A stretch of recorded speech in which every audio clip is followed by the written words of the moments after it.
Hello friends, नमस्कार। मैं doctor Komal Bahl. Welcome to my YouTube channel Shri Ayurveda. दोस्तों, आज थोड़ी सी तबीयत नहीं ठीक थी, इसलिए आज मैंने कुछ खास काम नहीं किया। ठीक है। लेकिन आज ये वीडियो जो है आपके लिए अपलोड कर रही हूँ, स्पेशली जो बीएमएस के बाद आयुर्वेदिक प्रैक्टिस कर रहे हैं। देखिए, आयुर्वेदिक जब हम प्रैक्टिस करते हैं तब हमारे जो फॉर्मुलेशंस होती हैं हम पेशेंट को देते हैं। ठीक है। तो जो फॉर्मुलेशंस हम पेशेंट को देते हैं, जैसे कि कोई एक पेशेंट आया, फॉर एग्जांपल वेरिकोसील का पेशेंट आया या कोई किसी भी टाइप की एलर्जी का पेशेंट आपके पास आता है। ठीक है। तो आप एक फॉर्मूला उसको बना के देते हैं, एक चिकित्सा व्यवस्था पत्र उसको बना के देते हैं। और जब उस पेशेंट में आपके दिए हुए चिकित्सा पत्र का जो रिज़ल्ट होता है अच्छा मिलता है, आपके द्वारा दी गई एक युक्तिपूर्वक चिकित्सा उस पर अच्छा काम करती है, तो आपको खुशी होती है। और ऑब्वियसली पेशेंट का डिज़ीज़ ठीक हो जाता है, उसको भी खुशी होती है। तो आप क्या करते हैं, सेम टाइप का पेशेंट जब आपके पास अगली बार आता है, ऑब्वियसली किसी भी एक डिसीज़ को अगर हम देखें, जैसे कि वेरिकोसील है, सबोरिक डर्मेटाइटिस है, ठीक है, हमारे पास फॉर एग्जांपल हेयर फॉल है, तो एक ही प्रॉब्लम को लेके आपके पास बहुत पेशेंट्स आते होंगे। ठीक है। और आपका जब फॉर्मूला किसी एक पेशेंट पर काम कर जाता है, तो आप कोशिश करते हैं कि उसी फॉर्मूले में थोड़ा बहुत चेंज करके according to the history of the patient, ठीक है, प्रकृति ऑफ द पेशेंट और दोष कौन से प्रोमिनेंट है उसमें, उसके अकॉर्डिंग उसी फॉर्मूले में थोड़ा सा चेंज करके आप दूसरे पेशेंट को देते हैं। ज़्यादा चेंज नहीं होता, लेकिन बेसिकली फॉर्मूला वही रहता है, थोड़ा बहुत चेंज होता है depending on the patient. Patient to patient वो फॉर्मुलेशन चेंज होती है।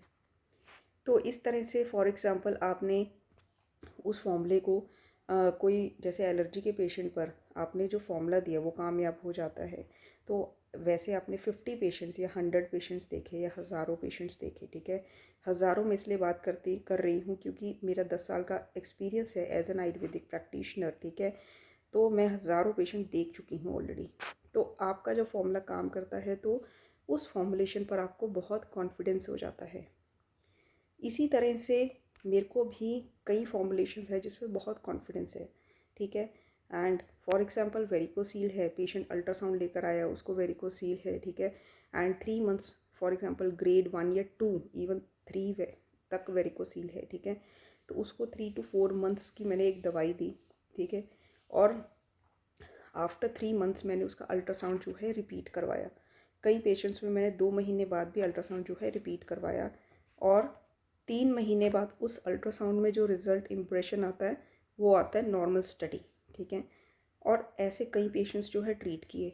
इसका क्या रिज़ल्ट हुआ, लिटरली जो मेरे साथ हुआ है, इसका क्या रिज़ल्ट हुआ कि एक पेशेंट जो ठीक हुआ था, उसने कई पेशेंट्स जो ठीक हुए हैं उसमें से एक पेशेंट ऐसा भी था जो ठीक हुआ, वो अपने दोस्त को एक दिन लेकर आया कि मैडम जी इसको भी सेम वही बीमारी है जो मुझे थी, यानी कि varicocele.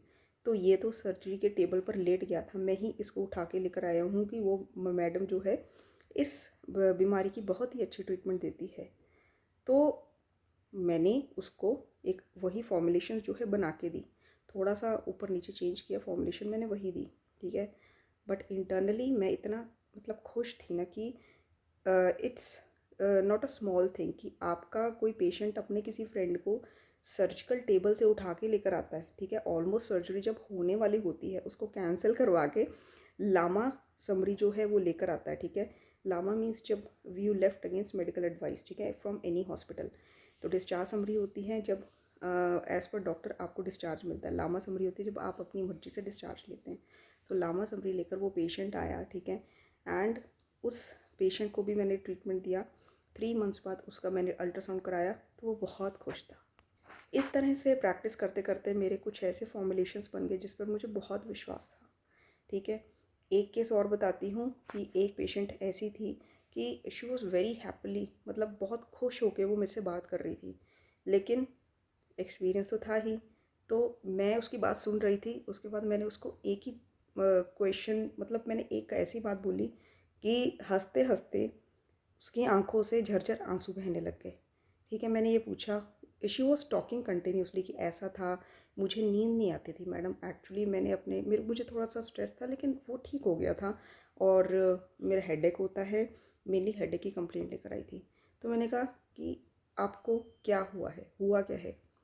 Then she started crying like anything, और उसने मुझे अपनी सारी स्टोरी जो है बताई, ठीक है।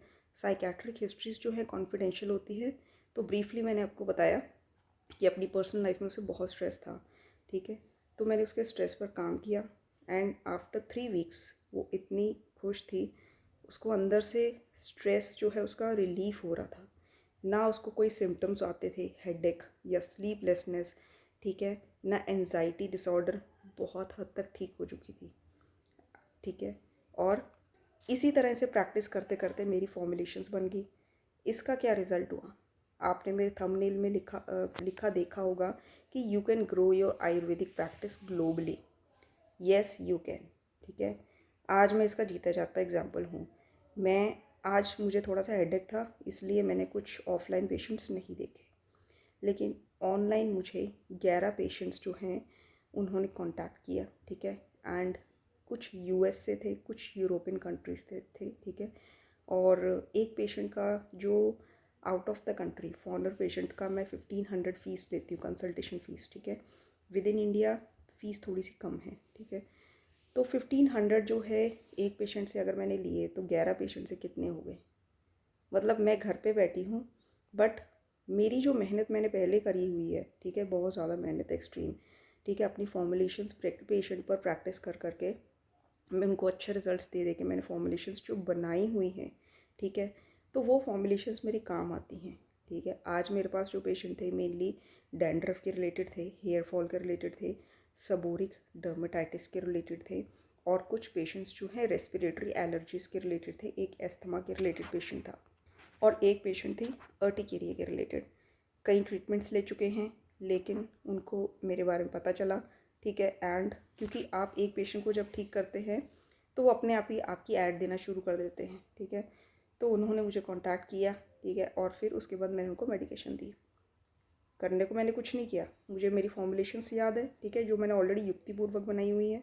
जस्ट उनको व्हाट्सएप पे मैसेज किया ये खा लीजिए, ठीक है। उसके बाद मुझे 3 हफ्ते बाद फिर से कांटेक्ट करी, क्योंकि मुझे पता है कि जो उनकी प्रॉब्लम्स है 50% आफ्टर 3 वीक्स वो ठीक होने वाली हैं, ठीक है। इतना कॉन्फिडेंस आ गया है। तो 11 पेशेंट्स मैंने देखे, तो कितना मैंने पैसा कमा लिया, 16,500, जबकि आज मैंने कुछ किया भी नहीं। इस तरह से आप अपनी ग्लोबली प्रैक्टिस जो है वो इंक्रीज़ कर सकते हैं। हार्ड वर्क करना ज़रूरी होता है, लेकिन सारी उम्र हार्ड वर्क करना ज़रूरी नहीं होता। हार्ड वर्क करिए स्टार्टिंग स्टेज में, उसके बाद जब आपको अचीवमेंट्स आने लगती हैं, ठीक है, तो आपका टाइम आता है स्मार्ट वर्क करने का। तो वो अचीवमेंट्स जो स्टार्टिंग स्टेप्स हैं तबीयत हो ठीक नहीं, स्टार्टिंग स्टेप्स हैं, उसमें मैं आपकी मदद करना चाहती हूँ, ठीक है। बहुत सारे मेरे स्टूडेंट्स हैं, वो मुझे कहते हैं कि अच्छा ये डिज़ीज़ का क्या हो सकता है, ये डिज़ीज़ का। कल एक स्टूडेंट था, डॉक्टर साहब थे, उनका मुझे मैसेज आया कि राइट इलियक फोसा में अगर पेन हो, पेशेंट को इन्फ्लेमेशन हो, तो क्या दे सकते हैं। तो इसी के चलते मैंने एक वर्कशॉप बनाई है। आज जैसे मैं पैसे कमा रही हूँ, आप भी कमा सकते हैं, ठीक है। इतना मतलब कि इसका स्कोप मैंने आपको बता दिया अपना एग्जांपल देके। तो इतना आप कमा सकते हैं, लेकिन वर्कशॉप सिर्फ 1,000 रुपये की है, ताकि सारे अफोर्ड कर सकें। अब आप कहेंगे कि मैं वर्कशॉप क्यों देना चाहती हूँ, जहाँ मैं एक दिन में 16-17 हज़ार रुपये सिर्फ ऑनलाइन ही कमा रही हूँ, तो मुझे 1,000 से क्या फ़ायदा। मैं इसलिए देना चाहती हूँ ताकि सब लोग जो है अपनी फील्ड में आए, आयुर्वेदिक प्रैक्टिस में आए, उनको पता चले कि मॉडर्न मेडिकल हॉस्पिटल्स में जाके आप इतना नहीं कमा सकते जितना आयुर्वेद में जाके कमा सकते हैं, जितना अपनी ट्रेडिशनल आयुर्वेदिक मेडिसिन से लोगों को रिलीफ पहुंचा सकते हैं। हमारी चिकित्सा में कितना जादू है मैं आपको बता नहीं सकती, आपको वर्कशॉप में बताऊंगी। इस वर्कशॉप में कई डिज़ीज़ ऐसे हैं जिसमें मैं सिर्फ मेडिसिन एंड प्रिकॉशंस बताती हूँ पेशेंट को, क्योंकि प्रिकॉशंस कई इतने अच्छे होते हैं कि 50% आप प्रिकॉशन से ही आपका मरीज़ ठीक हो जाता है। कई डिज़ीज़ ऐसे हैं जिसमें डाइट चार्ट ज़्यादा ज़रूरी होता है मेडिसिन में, तो उसमें हम 1 या 2 मेडिसिन देते हैं, बाकी डाइट चार्ट प्रिस्क्राइब करते हैं। ये जो फॉर्मुलेशंस हैं बनी बनाई, ये मैं आपको डायरेक्टली मतलब कि लेक्चर्स के थ्रू दूंगी। मेरे पहले लेक्चर होंगे, ठीक है, रिकॉर्डेड लेक्चर दूंगी, उस पर मैं लेक्चर्स जो है बनाऊंगी, बना चुकी हूँ मतलब। एंड और फिर उसके बाद पीडीएफ भी दूंगी ताकि रिटर्न भी आपके पास रहे, ठीक है। इस फॉर्मुलेशन से आप अपना आयुर्वेदिक प्रैक्टिस का स्कोप बढ़ा सकते हैं, ठीक है। कुछ ऑनलाइन पेशेंट्स मैंने जो हैं 2-3 साल से देखने शुरू किए हैं, ठीक है, जिनकी संख्या जो है देखते देखते देखते देखते काफ़ी अब बढ़ गई है, ठीक है। आज मैं इतनी एक्टिव नहीं थी क्योंकि गला थोड़ा सा ख़राब था लेकिन फिर भी 10-11 पेशेंट्स आ गए। अभी मैं बैठे बैठे उनका रिप्लाई दे रही थी। मुझे कितना टाइम लगा ब्रीफली समझाने में, मुझे 20-25 मिनट लगे, एंड 20-25 मिनट में 11 पेशेंट्स की मनी मेरे पास आ गई। तो इस तरह से आप जो है ये जो वर्कशॉप है अटेंड कर सकते हैं। वंस इन अ लाइफ ये मौका आता है, ठीक है, क्योंकि हमारे गुरुओं ने ये सिखाया है कि जो आपके पास ज्ञान है वो बांटिए, ज्ञान बांटने से बढ़ता है। आयुर्वेद का रहस्य अपने अंदर लेकर नहीं मरना, दूसरों को ज्ञान देना है, ठीक है। जो आपने अचीव किया है दूसरों को वो अचीवमेंट्स जो है देनी है, बतानी है, ताकि वो भी अपनी लाइफ में अचीव कर सके, उनको भी प्राउड फील हो सके कि बीएमएस डॉक्टर हैं हम और कितना कमाते हैं। धीरे धीरे एक ऐसी स्टेज आ जाती है कि हम घर बैठे कितना कमाते हैं। ग्लोबली आयुर्वेद बहुत बढ़ रहा है। People are crazy about taking traditional medicine, क्योंकि वो दूसरी मेडिसिन से बहुत अक चुके हैं, ठीक है। पूरी दुनिया भर में लोग दूसरी मेडिसिन लेते हैं, ठीक है, जिसमें टेम्परेरी रिलीफ होता है। एलर्जी की, अब आप एलर्जी का एग्जांपल ले लीजिए, ठीक है, जिसमें एलर्जी की दवाइयाँ जो है आपको टेम्परेरी रिलीफ देती हैं, ठीक है। आप समझ के होंगे कि मैं किन किन दवाइयों की बात कर रही हूँ, एंटी एलर्जिक मेडिसिन। लेकिन एलर्जी जड़ से ख़त्म करनी, जो वर्ड है ना कि बाय रूट, जड़ से ख़त्म करनी, हमारे आचार्यों ने बोला है खुद। आचार्य सुश्रुत ने बोला, आचार्य चरक ने बोला, ठीक है। अब चरक सूत्र 10वां चैप्टर जो है, जिसमें साध्या साध्य व्याधियों का वर्णन किया गया है, उसमें लास्ट में बोला आचार्य ने, फोकस करके बोला है, ठीक है, कि व्याधि जो है उसको तरुण अवस्था में ही जड़ से निकाल देना चाहिए, नहीं तो बाद में चिकित्सा जो है करनी मुश्किल हो जाती है, ठीक है। तो जड़ से निकालने का जो जादू है वो हमारी चिकित्सा में है, ठीक है। मैं सारी चिकित्सा, सारी पैथीज़ की बहुत रिस्पेक्ट करती हूँ। सारी पैथीज़ अपनी अपनी जगह बहुत अच्छी हैं, लेकिन मतलब कि अपनी जो मेरी पैथी है वो मेरे आत्मा में बसी है, ठीक है। मैं उसकी रिस्पेक्ट कम करूँ, ये कैसे हो सकता है, ठीक है। तो जो मैं ये वर्कशॉप है ये देने का मकसद है कि अपनी पैथी को प्रमोट करना, इसको राष्ट्रीय चिकित्सा बनाना, राष्ट्रीय चिकित्सा पद्धति दिलवाना, ठीक है। तो मेरा एक कॉन्ट्रीब्यूशन ही समझिए जो मैं ये वर्कशॉप दे रही हूँ। ये वर्कशॉप जो है 3 मार्च से स्टार्ट हो जाएगा। मेरे इस व्हाट्सएप नंबर पर आप जो है, जो डिस्क्रिप्शन बॉक्स में मेरा व्हाट्सएप नंबर दिया है, इस पर आप व्हाट्सएप कर सकते हैं, ठीक है। और मैं आपको बता दूंगी कैसे रजिस्टर्ड होना है। 30 सीट्स हैं, 30 स्टूडेंट्स से ज़्यादा मैं किसी को इतना सिखा नहीं पाऊँगी, ठीक है। 30 स्टूडेंट्स की जो डेली क्वेरीज भी आएंगी तो उसको सॉल्व करना भी, उसमें भी टाइम लगता है। तो 30 सीट्स हैं, जल्द से जल्द रजिस्टर्ड करवाइए। फर्स्ट कम फर्स्ट सर्विस है, जो पहले आएगा उसको सीट मिल जाएगी। धन्यवाद। ऑलरेडी 2 सीट्स बुक हो चुकी हैं, ठीक है, कल ही मैंने ये ऐड निकाला। धन्यवाद।